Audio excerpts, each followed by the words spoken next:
Добре дојде за Лиле Поповска, Лилјана Поповска, прв човек на Дом. Добре најдов. Да. Добре дојдовте во студио, во Нова. Прво околу политичката криза, кој потек сметате дека треба да го повлече премиерот Груевски да се разреши кризата? Што конкретно треба да направи премиерот Груевски? Каква отстапка, каков компромис? Знаете, за кавга требаат двајца, ама и за помирување требаат двајца. Мислам дека беа дадени многу повици и можности за да се договори еден коректен настап на локалните избори. Мене ми е многу жал зашто колегите од опозицијата избегнаа да се појават на локалните избори, затоа што тие беа во редовен термин закажани, во редовен термин еве се спроведуваат и беа прифатени многу барања од опозицијата во законската регулатива. Практично едно усогласување со она што се бараше од Одихир се направи и навистина е голема штета за демократијата што не се реализира нивното појавување. И мислам дека не е правилен начин да се бойкотираат изборите. Тоа е на некој начин како некоја слепа улица, таа не води никаде. Бойкотот секогаш ми бил одбоен и независно дали ВМРО ДПМН излегувала, бойкотирала од Собрание или СДСМ или ДПА, тие најчесто биле кои тоа го правеле, секогаш сум имала иста изјава дека не е во ред. Знаете, имам јас едно лично искуство. 94 година јас сум била еден од оние кои бойкотирале избори во втор круг. Тогаш Демократската партија на Петар Гошев заедно со ВМРО ДПМН одлучија да го бойкотираат вториот изборен круг, бидејќи беше очигледен еден страутен фалсификат на изборниот процес. И тогаш решивме во вториот круг да бойкотираме, сметајќи дека меѓународната заедница која ќе го увиди фалсификатот, ќе го поништи првиот изборен круг и ќе се повтори. Тоа беше голема грешка. Јас лично многу научив од тогаш. Добро, вие знаете причината зашто опозицијата бойкотира, заради црниот понеделник, како што се нарекува, инцидентите во Собранието. И токму заради тоа всушност имаше и критики и кон вас, кон вашата изјава дека мажите и жените се еднакви пред Уставот. Како изјава сама од себе, по себе како ја гледате, таа е така. Ние сите сме еднакви во обврските и во правата и дека никој нема право да ги урива во институциите на системот и мажни жена. И мислам дека генерално не може да се најде забелешка на таква една изјава. Меѓутоа, ако се стави во некој контекст друг, па потоа може да се, ако се спакува, може да дојде до недоразбирање. Вистински ли беше Треба да се има мерка за моментот, да, дефинитивно. Дали беше мерка зашто се забележува многу фактот што беа влечкани пратеници и пратенички жени, една од нив и бремена, Тушева или Шечеринска повредена, Бендевска подоцна беше повредена. Каде е тука уривање на Уставот? Јас бев многу јасна, тоа беше страотен настан. Тие кои што бевме внатре во Собранието нема никогаш да го заборавиме. Ви се забележува дека не ги заштитивте токму жените? Не. Тоа беше шокантна состојба за сите нас. Јас лично кажувам и за мене, бевме шокирани од се што се случуваше. Жалите ли што се случуваше? Апсолутно, апсолутно, и тоа го изразив. Јас бев всушност единствениот пратеничка која што излезе пред јавноста да го споделам својот шок, шокираност од она што се случи и изразив жалење и за присилните мерки кои беа употребени и кон пратениците, и кон новинарите, и изразив жалење за нападот врз председателот на Собранието и за задните намери на оние кои го правеа сценариото надвор од улиците. Значи, буквално јас осудив насилство, обид за уривање на институциите. И мислам дека тука всушност на некој начин јас настрадав, на едни не им се допадна веројатно што спомнав дека имало насилство, на други не им се допадна што спомнав дека имало сценарио за уривање на институциите.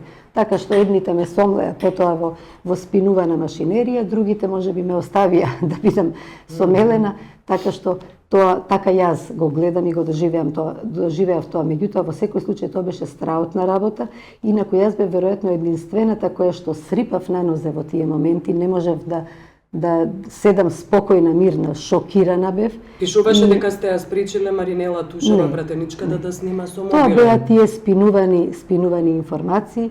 Јас срипав за да притрчам да замолам да не ја тегнат Тања Томич пред мене, и во моментот кога таа седна на клупата беше оставена, и тогаш видов дека се свртев кон Маринела, видов дека кон неа се упатува од озгора службеник. Тоа после на една од снимките беше јасно видено, кој што имал задача очигледно да спречи немир во собранието, онака како што тој го гледал, и јас сакајки тоа да не се случи и со неа, само реков немој.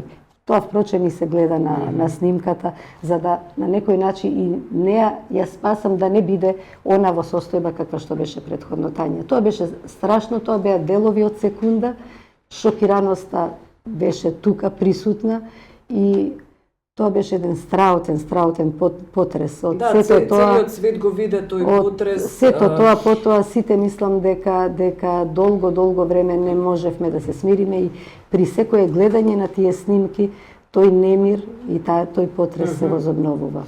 Ставате еднаквост на целата ситуација, велите тоа беше сценарио за уривање на институциите? Да, во тоа сум убедена. И тоа беше нешто што исто страшно ме потресе, бидејќи истовремено имаше надзор и сценарио за уривање на институциите? Заради тоа што не се согласува опозицијата за донесување на деловник на нивните одредби. Позната институт филибастер се нарекува, која постои од опозицијата, можност за одолговлекување на одреден, донесување на одреден закон, обструкција на секој можен начин. Кај нас се случи тепање на пратениците и на новинарите, влечкање нивно и сврлање од пратеничката сала, за подоцна за 15 минути тој деловник да биде донесен од власт. Не деловник, простете, се работеше за буџет, не деловник. За буџет. За носење буџет. Се извинувам, прашањето само Ставате еднаквост на полициското насилство со спречување обструкција од страна на опозицијата. Каде е тука уривањето на институциите? Уривањето на институциите беше многу видливо, затоа што цел месец пред овој настан ние имавме физичко попречување на работата на собранието.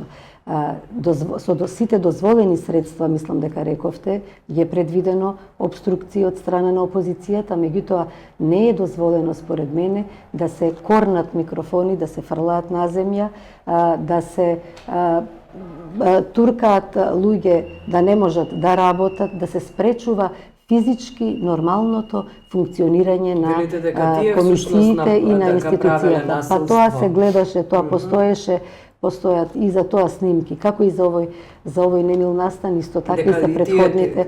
Постоја со многу зборот тепале, мислам дека е несоодветен во двата контекста. Несоодветен, меѓутоа примена на насилство, тие снимки се гледа, цел свет нема време да ги гледа месец и пол дена. Светот беше шокиран од начинот како власта се однесува со опозицијата. Со тоа што цел свет не може да гледа месец и пол долги дискусии во парламентот на двете комисии. Така што тие работи беа дискусии заслужуваат. Не само предолги, не. Заслужуваат спречување, наsilно спречување на опозицијата. Насилство беше применето во текот на самите седници на комисиите, фрлањето на микрофоните и спречувањето на терувањето на една возрастна жена како Благородна Дулич во ќош, за да не може да ја одржи нормално седницата, сметам дека не е. И заради тоа ли беше донесен, власта го донесе сама буџетот 15. Буџетот беше донесен со присуство и на опозицијата, како што се сеќавате на дел од опозицијата кои влегоа во салата. ДПА беа исто така присутни, тие се легитимен дел на опозицијата.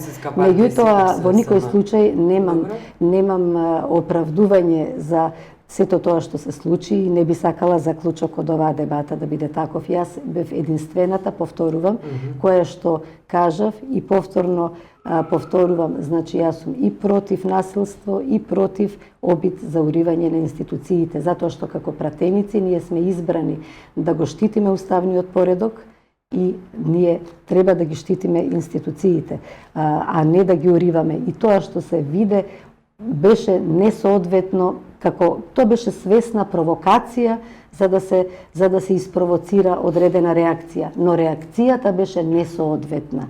И тука е проблемот и од другата страна, затоа што имаше несоодветна реакција, практично оној што го направил сценариото од страна на опозицијата, успеа во тоа да испровоцира една грда реакција. Добро, Уривањето на барикадите, впрочем, од првиот човек на опозицијата го видовме сите и обидот за насилно влегување во собранието. Јас не знам како на друг начин вие би го нарекле тоа, освен како обид за уривање на институција. Сепак, кога зборуваме за правила, за демократско однесување, тоа е тоа. А кога зборуваме за локални избори, да се вратам на првото ваше прашање, сметам дека влегување во парламентот, беше спречено тоа, беше спречено на своји членови од опозиционите партии да им забраните да можат да се кандидираат, да им забранувате да излезат на денот на гласање. Сметам дека е исто така недемократски чин, затоа што основно граѓанско право е да бидеш биран и да избираш. И тоа не би смеело да се случува сега. За бојкотот, инсистирањето на бојкот, за излегување и исто така за гласање кое што се најавува дека ќе се обиде. Каде сте виделе, јас не сум Па не добија можност да се кандидираат, беа исклучени од партијата оние кои што се кандидираа. Каде сте виделе во која демократска земја постои можност независни кандидати да излегуваат, а се во исто време членови на партија. Ако постои партиска одлука, вие работите во партија, знаете како функционираат партиите и системот. Кај нас за жал така, меѓутоа ја знаете исто така дека сум излегла од партија затоа што не ми се дозволи да имам различен став за територијалната организација. Едно е различен став, а друго да се кандидирате за избори, госпоѓо Поповска. Кој тоа би го дозволил, кажете ми, една држава и една партија во но спречени беа луѓе кои што сакаа да излезат да се кандидираат. Беа спречени, госпоѓо Поповска, тие сега се кандидираа. Зошто велите биле спречени? Физички не биле спречени на ниту еден начин. Еве, знаеме, сите имаме пријатели во различни партии, многу луѓе беа спремни беа листите од опозиционите партии, едноставно на луѓето. Но кога се донесува одлука, веројатно треба да се почитува хиерархијата. Зависи како е донесена таа одлука. Инаку би настанало анархија. За жал.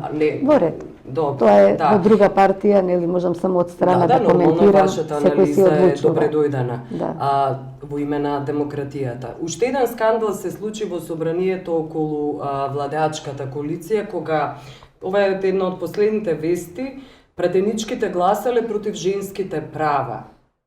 Односно законот за работни односи, каде жените добиваат 70% плата. Јас да објаснам, плата заради тоа што имаат патолошка бременост за разлика од нормалната бременост која е 100%. Не. Мислам дека цитатите ви се малку неточни. Значи, не сме гласале таков закон, напротив, гласан е закон за здравствено осигурување. Има ли одредба дека 70%? Нема такво нешто. Впрочем, и опозицијата би реагирала, 2 години имаше председателка од опозицијата, она самата ќе реагираше да имаше таков закон во собранието, но еве сега кога се гледа, значи погрешна примена. Доаѓаат од партија на зелените, нели? И сега постојат прилично критики околу тоа како всушност изгледа Скопје. еве некои европски статистики, стандарди, ако треба да биде 25 квадрати по глава на жител зеленило, не имаме половина. Прашањето дали ви пречи сето ова сечење на дрвјата и создавање од Скопје едно бетонско чудовиште? Апсолутно ми пречи, страшно, и затоа секогаш се бунам, но знаете, за зелените е потребна критична маса на луѓе и во граѓанството, кои потоа ќе дадат сила на политички субјекти кои ќе имаат критична маса да можат тоа да го спречат.